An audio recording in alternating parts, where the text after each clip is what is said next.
I'm Sabrina Wingren from A Space to Create Art. I'm so excited to be here with you today to talk about how to create your own digital escape rooms for your classroom. I have been creating resources on Teachers Pay Teachers since 2011 and have just started doing digital escape rooms in the last year. So keeping engagement high is very important to me, and it was very important to my students because I know that they want to learn art history, but they just don't want it to be dry and boring. So all of my art lessons and my digital escape rooms have to be incredibly engaging in order to keep these kids interested and moving through, especially art history. You as their teacher knows better than anyone how they learn, what they need to learn, and what you want them to learn. So it's ideal for you to be creating your own escape rooms for your art classroom. So let's get started. I'm super excited. So what are the components of a digital escape room? Well, every escape room should have a setup, and that basically is the skills that you want to focus on. For a lot of my escape rooms, that is an introduction to an artist, an introduction to a famous artist, okay? The environment is the visual that's going to go along with the setup that you're teaching. So for example, in Starry Night Heist with Van Gogh, it's an art museum. In Jackson Pollock, it's a studio, his art studio. So your environment is important because it engages the students even further and it invests them in the escape. Clues for locks. Those are the games. So those are the fun things. But as they're as they're playing the games, they should also be learning facts about the artist. Each of those clues is going to correspond with a lock on their locks page. The locks page is found in a Google form. And don't worry, I'm going to go through all of this. This is just, I'm trying to give you an overview of everything we're going to talk about. Okay. And last but not least, I always have a digital note sheet that's inside the escape room for the students to record their answers. Next is the setup. So when we talk about the setup, what we're talking about is what is the story behind the escape? What are they trying to do when they start this escape? And this is my Halloween spooky art escape. And the setup is you went out on Halloween to explore this creepy old forest as a prank, but now it's starting to get dark and you realize there is a dim, featureless fog rolling in. Oh no, you are lost. Before the goblins and ghouls come out on this dark and sooty evening, you will have to find every spooky piece of art and complete the tasks and challenges in order to find your way home. Will you escape? Answer the locks below to find out. And there are other idea starters for setups. You can do a treasure or an artwork needs to be found, like the art heist. You're lost or stuck in a place that's just like the spooky art escape, right? They're lost in a spooky, foggy forest and they need to find their way out. You're applying to be an artist's apprentice. So I have Da Vinci escape room where they are applying to be an apprentice, and Da Vinci has left them all these clues and puzzles that they have to solve in order to become his next apprentice. So these are great specific setups for the art classroom, okay? This is an environment I created. So what I did was I compiled a bunch of different pieces of art that I found through stock image websites that I have subscriptions to. And you have to be careful because you need to make sure that the images you're using are to be used for commercial purposes if you're selling them on TBT. If you're just doing them in your art classroom, you don't need to worry about that, okay? Where do I house the escape environment image? So where do I create this interactive image that we're using? I'm going to show you. No one else will show you. I can't find anybody else that shows me. So I'm going to give you the good stuff and I'm going to show you how to find those sites that allow you to create an interactive image. It's way more fun and I think it's way more engaging than just creating your escape in Google Forms. Okay. All right. So where do I find images and graphics? Well, the first place to start is Pixabay. Okay, so here we are in Pixabay. And you can see they have a ton of different images. But anyway, I'm going to go ahead and search in here for spooky forest. And there's a lot of really cool images that come up. Okay, so I like this one. I'm going to click on it, and then you can do right here, you can say coffee by coffee, and then you can just donate to the author. You don't have to do that, but it's always nice if you're going to use it, especially if you're going to use it for commercial purposes. I definitely would think about donating. Okay, this is a paid. This is a paid stock website, and it's iStock by Getty Images. That's another choice. So anyway, if you're going to use this, you would do free download, and it's free for commercial use, no attribution required. Okay, there is other websites. So I'm going to go ahead and show you Adobe stock. Okay, so we're going to do spooky forest here. And over here, you can choose whether you want, there's a filter, and you can choose whether you want it to be panoramic, or if you want it to be an image, or if you want it to be a vector. So that's another option. Again, there's a lot. If you search stock photography, you're going to come up with a lot of different websites. Okay, those are just two. If you're just starting out, you're doing something for your classroom, I would highly recommend Pixabay. Okay, I think it's a great place to start. Where can you find software to manipulate the photos or graphics? Well, free programs are Paint, Adobe Photoshop Express, or Pixlr. Paid is Adobe Creative Suite, which is Photoshop, Illustrator, and InDesign. I think that that's actually a pretty good deal, you guys. If you are really interested in continuing to create digital escape rooms, look into Adobe Creative Suite. I think it's $19.99 a month for teachers, and I think that's a really good deal. Also, my sister uses Publisher, and she just layers the images, and she ends up with some really cool looking stuff just doing that. So I highly recommend looking at that as well. Whenever you're just starting out, just start with what you have. That's my recommendation. Where to house the escape environment. So I'm going to take you through some of the options on this. Genially is a really great one. It has a lot of really cool interactive features. ThingLink is one that I use a lot. Sometimes people will create their digital escape on a Google site. One warning about that is that a lot of school districts block Google sites. I've had a lot of trouble with that, and so I've changed a lot of my escape rooms based on that. And the last is in Google Forms. There are escape rooms that are created solely in Google Forms, start to finish in Google Forms, okay? The locks page is the escape, all right? So take notes. Over here, it's telling you take note of those different websites. So you can kind of go back and look at them. So let's show you ThingLink. All right, so this is inside my actual ThingLink account. Okay, so this is a lot to go through, you guys, but I think we can do it. So here's the thing about ThingLink. You can have a free teacher account to create digital escape rooms for your classroom. There is also a premium teacher account that you can have as well. It depends on how many students you have and how often you're sharing it.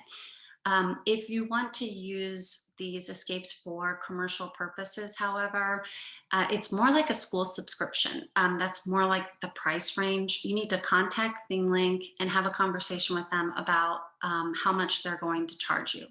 And it can be kind of exorbitant, but if you're doing these just for your classroom, it isn't. It's completely affordable, and you can use this quite easily. I think this is a lot more intuitive, and it's easier for me to use than Genially, although have escape rooms where I use Genially a lot for the different puzzles and games that I create. The main components that you need for your escape room are games, right? So let's just go and look at some puzzles. Then we're going to come back to ThingLink and we're going to put it all together. Okay, so here we go.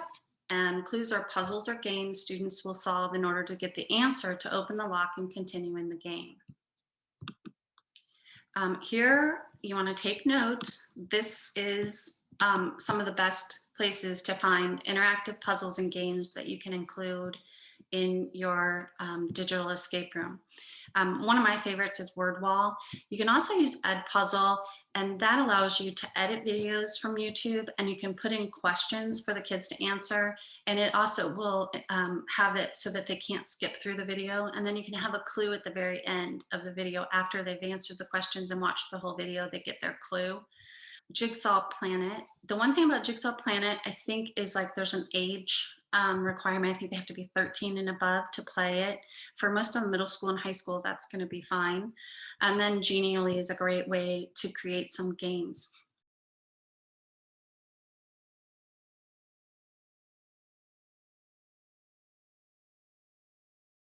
Okay, so this is Wordwall. And when you come in here, this is another one I believe you can use for free up to a point, and then you need a subscription for it. But you can use it for free, I believe, for your classroom. There's all these different templates for them to play. And I've used a lot of these in my escape room. So I've used the crossword and I've used the anagram, and there's also quizzes.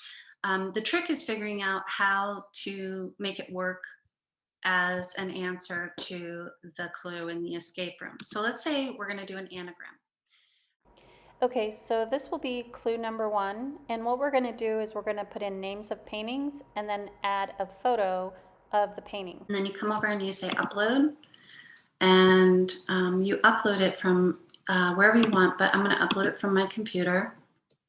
And I'm just going to do a couple of these for you so you get the idea. I'm going to add another phrase.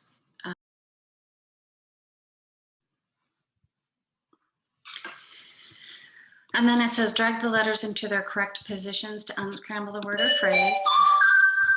So the name of this painting is, let's see.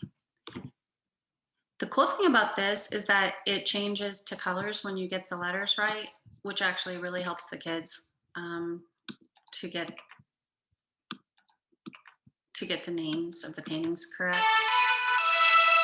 So that's haystacks. So an example of a clue would maybe be the first letter of each anagram or each word.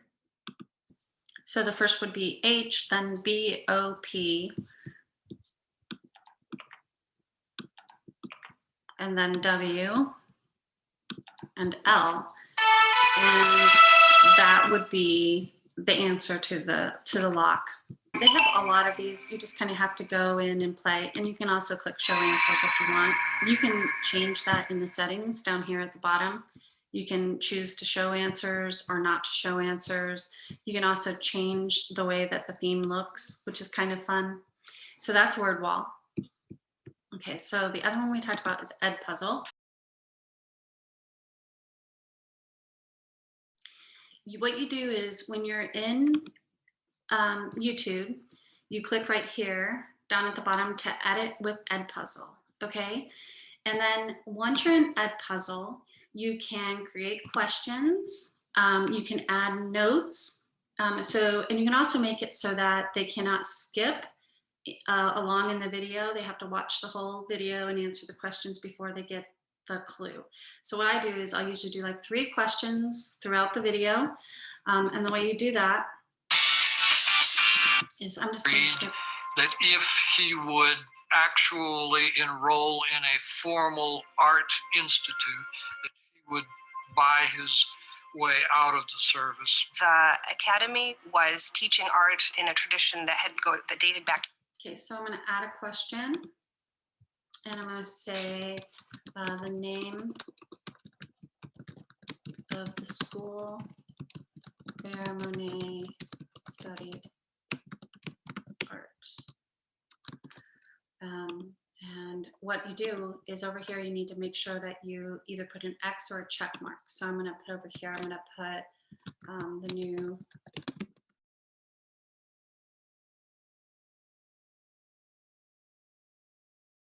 you can come up with better better answers than this. Add another choice, and I'm going to put the academy, which is actually the place where he studied art. And so I'm going to put a green check mark next to that and click save. To the Renaissance. Okay. And at the end, I have a note that says the answer to clue number 2 is water lilies. So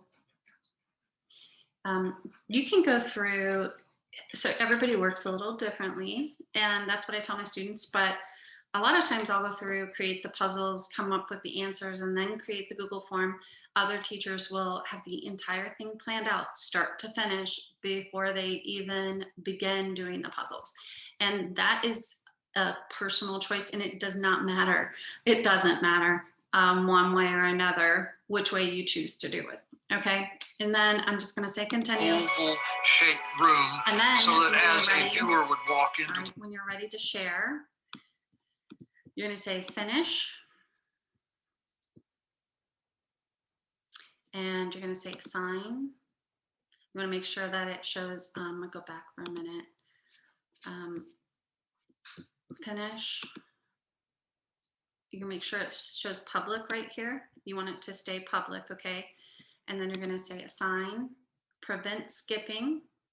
So I'm going to leave that tab open. I still have my Monet puzzle tab open.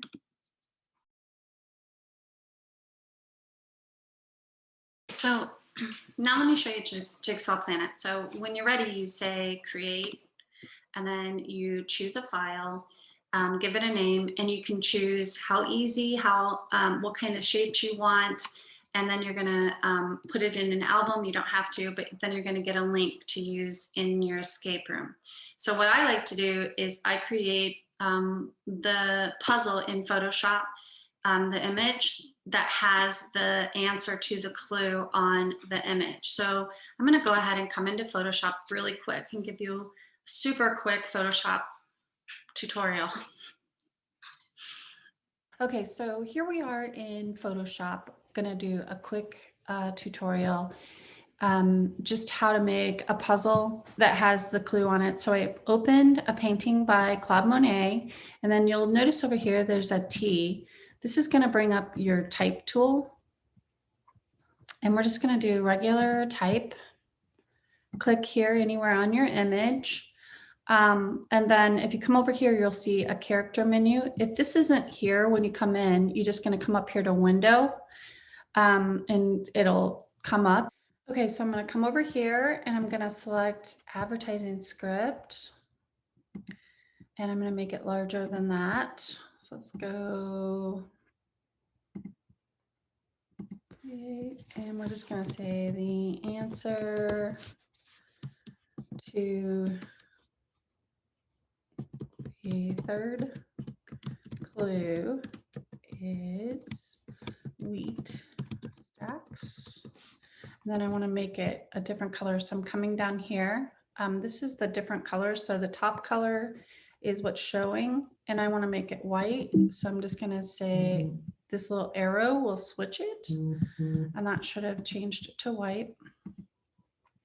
And so when you're doing this, what you want to think about is when they put together the puzzle, you don't want all of the words to be together, because you want them to have to actually, you know, solve the puzzle to get the answer. So we're just going to spread out our words a little bit. Okay, so when they put together the puzzle, it's going to show the answer to the third clue is wheat stacks. Okay. So you want to just spread it out a little bit. And then I'm going to come up here and I'm going to just save as. And then I'm going to save it as a JPEG. Okay. And there's the option menu will come up that'll allow you to do that.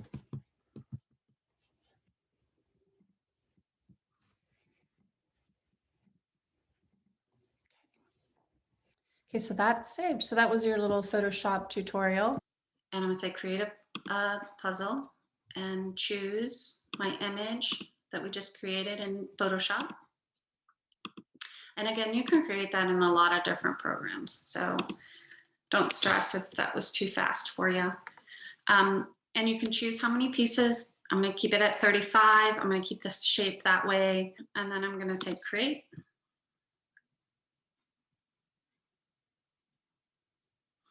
Okay, and you can, up here you can play it as 24 if the kids want to, or they can make it harder. I have kids who actually would make it harder. And then you just come in and they're gonna put together the puzzle. And of course, when they put it together, it's going to read what we just did, which is the answer to clue number 3 is wheat stacks. Okay, so now we have 3 clues done and ready to go.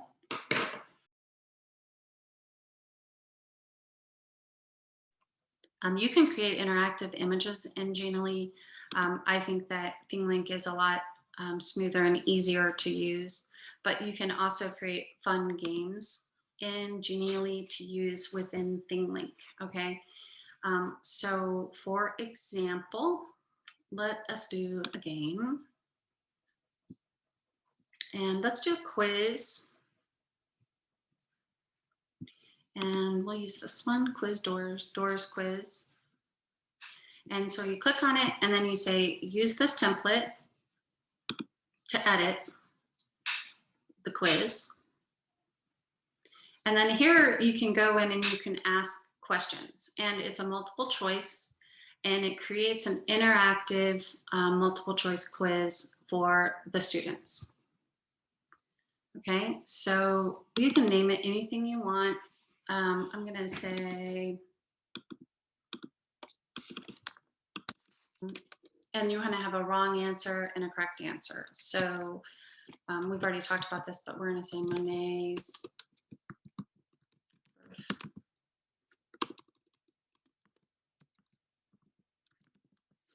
And this is where you can really, 1810 is the wrong answer. You can really, you know your students and you know what they can handle. You can really make it harder or easier depending on your students' knowledge of Monet. Okay, and then you're going to go to the next question. You're going to do the same thing, and each time you go, there's more answers. Okay, and then at the end, it's going to say congratulations, and you can change this to say the answer is Claude. I mean, this is kind of stupid, but you know what I'm saying? Like you're gonna come up with really cool answers and stuff. So that's that. I'm gonna go ahead and delete these pages because we're not using them right now, and I'll show you what it looks like. Okay, it'll be the easiest quiz ever because there's only one question. But so then I'm gonna preview, and I'm gonna name it clue number 4. Okay, and save. So start over. So clue number 4, doors, and I'm going to say start. Monet's birth dates, 1810 or 1840. If I click on 1810, it's going to say nope, try again.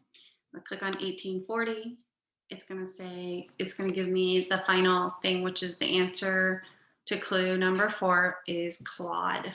Okay. All right, so that looks great. I don't need to edit anymore. I'm going to say all set right up here.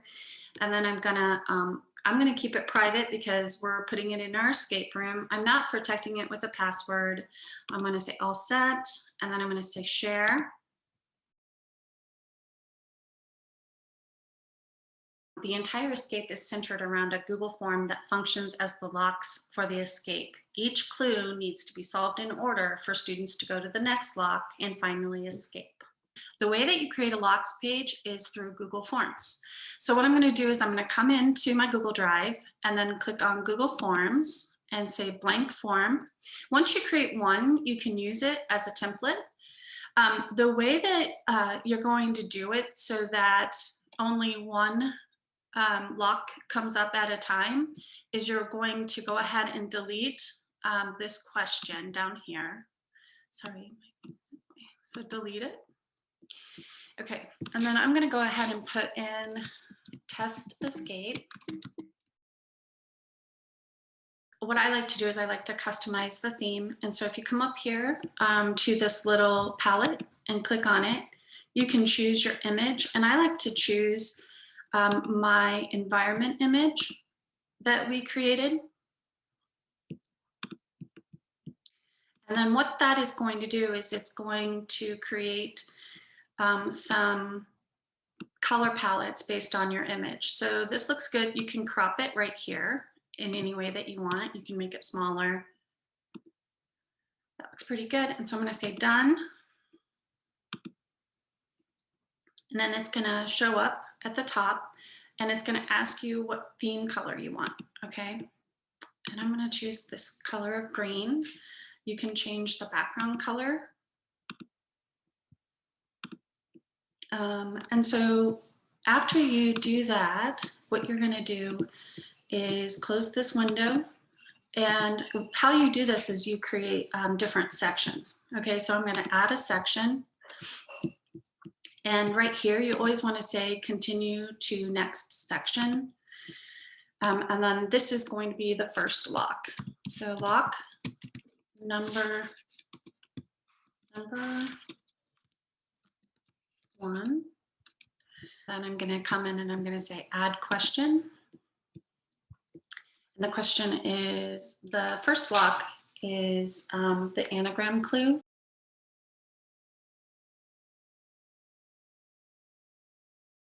And I put in all caps, no spaces, just so that everybody's entering the same answer.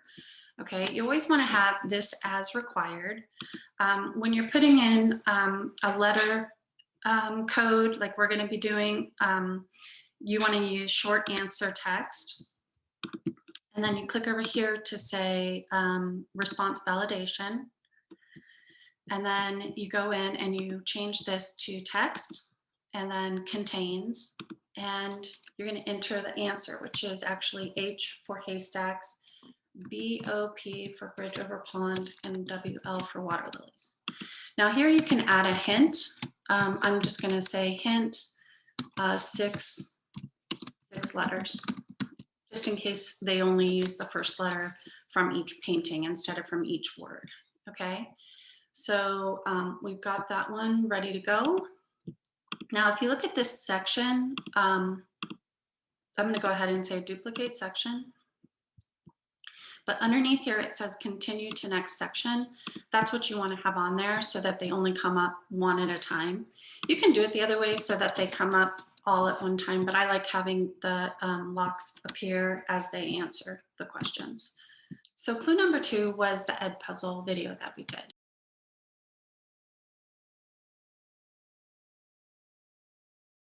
For the hint, we'll just say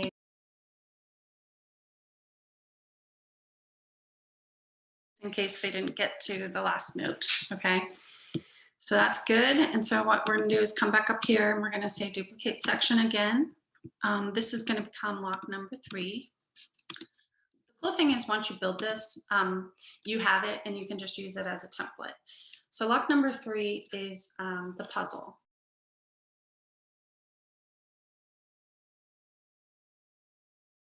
And it's short answer text again. Text contains, there's lots of different ways you can add a picture. I have a whole bunch of different puzzles in my escapes. This is just some of the ways that you can do it, and just get creative with it. Do it however you want, but this is just basic. These are the basic puzzles that I almost always use in all of my escapes at some point. So in the puzzle, the answer is wheat stacks.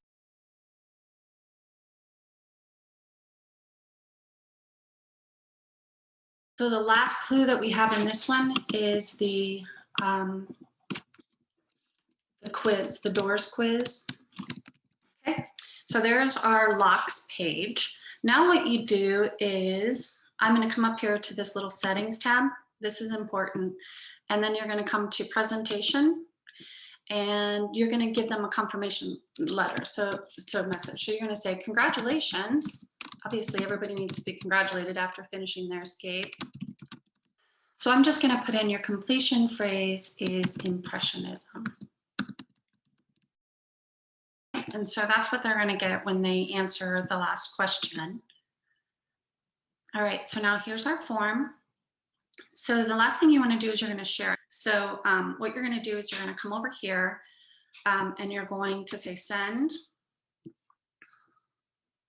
And you want to do a link and copy. And then I like to just go in and preview it.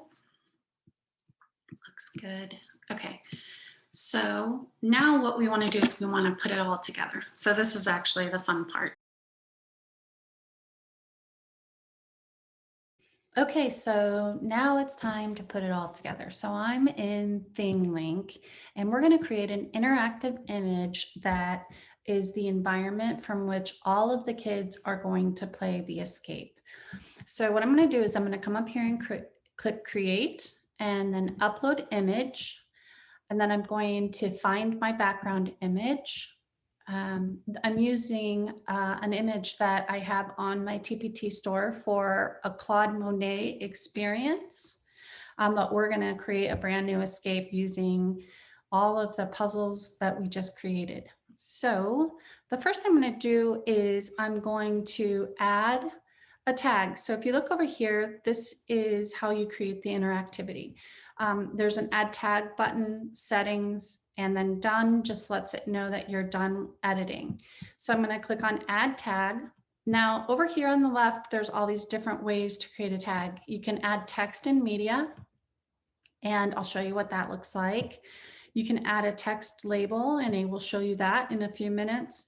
Right now, what I'm going to do is I'm going to add content from website. Now, I really like this one because it embeds the content directly into the ThingLink interface. So you don't have to go out to another website, which is what I really like for the students. So our first clue was using Wordwall. So what I'm going to do is I'm going to come in and I'm going to change. I'm going to go ahead, go to my Monet clue, and I'm going to copy that link that we created and then come back over into ThingLink and paste it into the embed. And it's going to come up right here, okay, which is so awesome. And then I'm going to change my icon. And since this is a game, I'm going to put on the little game controller icon. And I'm going to make it red and say done, okay? And I want to pull this one right over here. All right, and since that is clue number 1 and it's embedded, when you embed something, you don't have the opportunity to write any instructions. So I'm going to add an additional tag, which is just a text label. And on here, I'm going to put clue number 1. And then I'm going to put anagram. Okay, and I'm going to change the icon to a number 1. And I'm going to make all of those the same color. Okay, so that one I'm going to place right here. And when you roll over it, it's going to tell them that's clue number 1, the anagram puzzle. All right, so let's go ahead and go to clue number 2.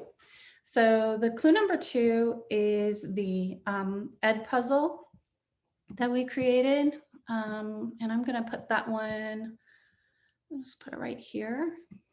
And I'm going to come over to my EdPuzzle and grab. On EdPuzzle, it likes the embedded code.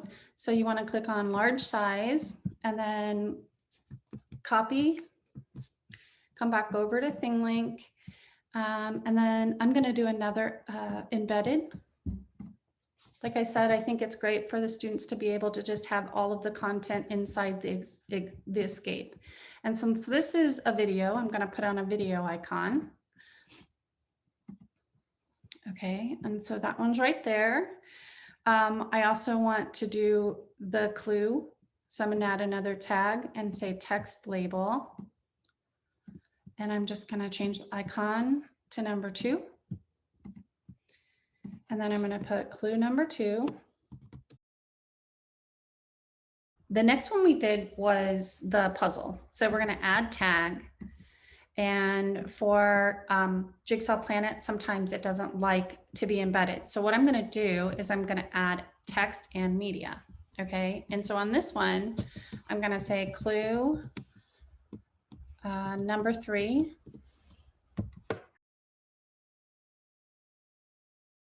Okay. And then I'm going to come over to my puzzle, grab the link, click on thing link, and you can add the link right here. And then you want to change this right here is going to say button text. You want to change that. And I almost always just say click here. And so I'm going to change my icon to a little jigsaw.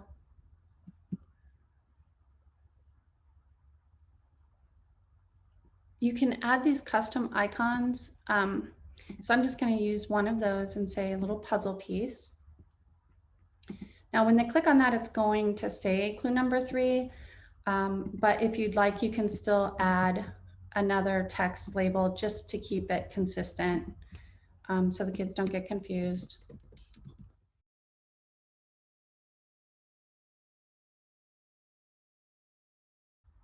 So the last clue was the Genially quiz. So I'm going to add a tag and I'm going to go ahead and add that from the content from the website.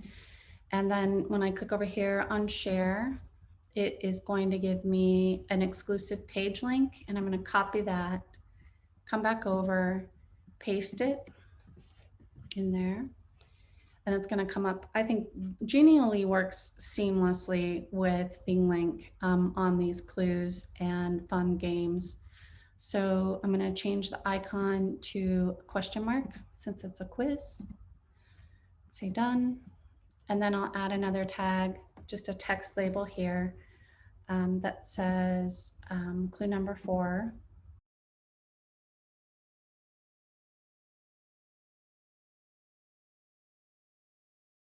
And then you want to pull it right over to where next to that. So we've got clue number 1, clue number 2, clue number 3, clue number 4.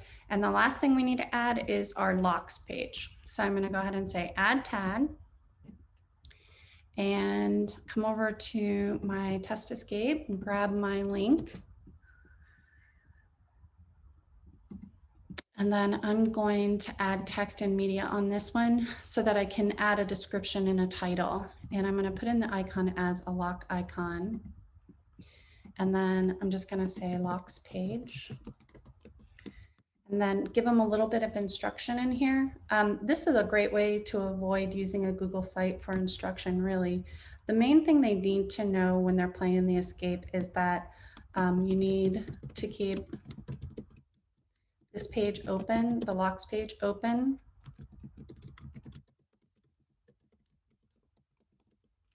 For the entire escape. Click between this page and your escape.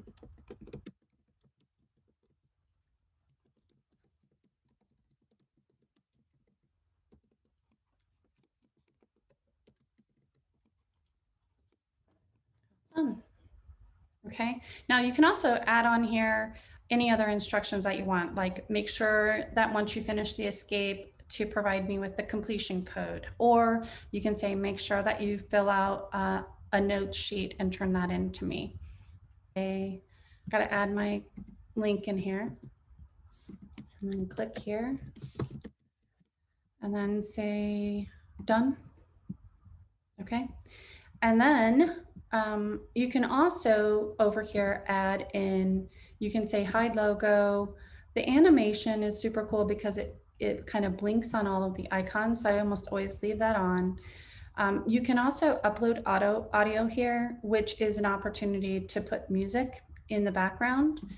You can find this music through downloads. I actually don't have it on here, I'm sorry, but you can find MP3 files online that are free, royalty free.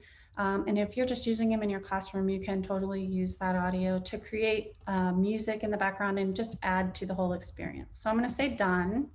One other thing that I usually do is add in a digital note sheet. And the way that I do that is through my Google Drive.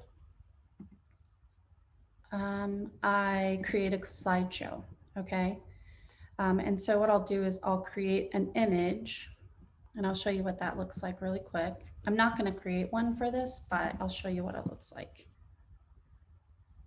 And I do this in Illustrator. You can also do it in Photoshop. You can do it in PowerPoint. And then I upload the background into Google and then put in the text boxes. And so what they do is they can come in here and add their answers. All right.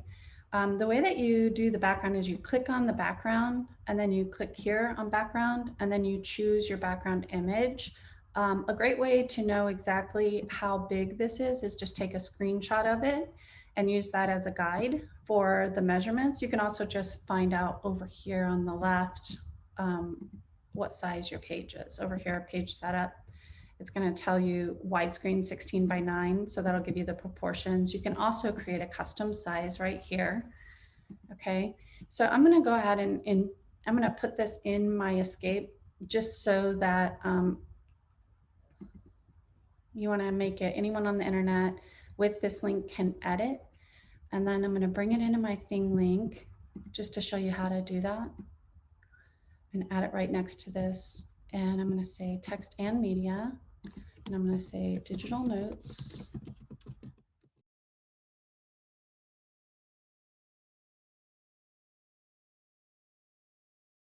And if you want them to turn this in, you're going to say, please complete and turn this into me at the end of the escape. And then when you put in the URL, this is very important. Over here, it says edit sharing. You can't keep it like that or your kids are all going to be working on the same note sheet. So what you want to do is you want to put in COPY at the end right here. So on your button URL, you change that to copy.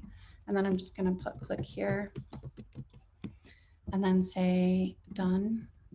Oops, I need to change my icon to, I'm going to just put a little pencil. And so when you click there, it's going to ask them to make a copy of the notes sheet. And so each student will have their own copy and then they'll need to turn it into you. Okay. So I'm going to say looks good. So we're going to say done. And then when you go to share this with your students, you have to look at this button right here where it says settings, click on that, and you want it to be unlisted. You can also make it public if you don't care if other people use your escape, and you're gonna say save. Then you're just gonna say share. And when you click on share, you wanna say share link. And I always just say hide thing link interface. And that link right there is going to be the link that you use to give to your students. Okay, so when you put that link in, that's what the students are going to see when they open it up. All right, so I'm going to go full screen. And then when they click on this, it's going to take them to Wordwall, where they're going to play this game. And remember, the answer is the first letter of each word in the anagrams. So then once they get the answer to that, they're going to click on their note sheet and they're going to put in their first answer, which is BOPWL. Say I got it wrong, say R. It says hint, 6 letters. And so if they put in the first letter of each painting, they may not get it right. So that's why I put 6 letters. So now it's going to say lock number 2, watch the video, answer the questions. The answer to this lock will be at the end of the video. Okay, so they're going to come back and they're going to find clue number 2 and click on that. And then they're going to play the Ed link. Claude Monet was the ongoing master of the Impressionists. Claude Monet was born on November 14th, 1840 in Paris. Okay, and then the first question's gonna pop up. What year was he born? 1840. And then His continue. father was a groceryman and eventually. Okay, and then the end of that is the note that tells them the answer is water lilies. So they're gonna come over and put in all caps.